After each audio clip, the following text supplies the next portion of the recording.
มื้อนี้มาหากินมื้อนี้ ก็ได้โอเคได้หลายอย่าง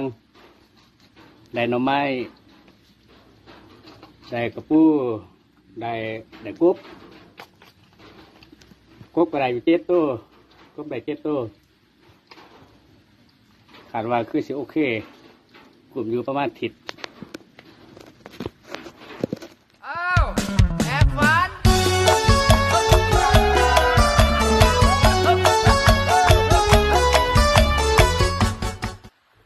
แล้วสร้างขึ้นมาสิเลียนรูปแบบเป็น M16 แต่ตอนนี้ยังไม่ทันได้เล่าเพราะว่าเล่ากำลังสร้างออนไลน์สร้างมาแต่ผู้เบีย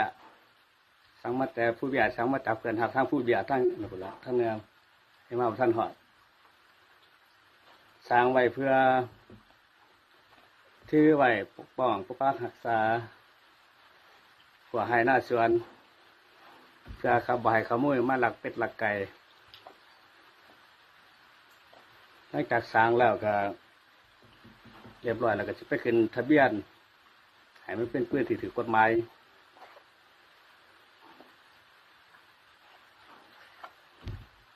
ตอนนี้ถาเล่ากับอุปกรณ์การประกอบ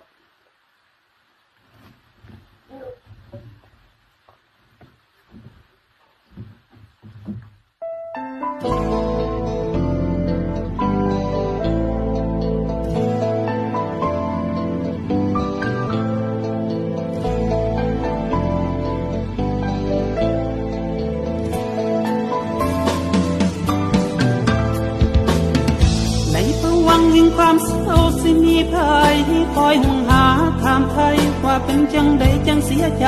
ลากำนางคนอยู่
ความเศร้าสิมีภัยคอยห่วงหาถามไทยว่าเป็นจังใดจังเสียใจลากำนางคนอยู่ข้างไปใส่คือบ่เห็นหน้าผู้ใดข้าวน้ำสามปลาบ่ยอมกินจนนางลาจอยโซ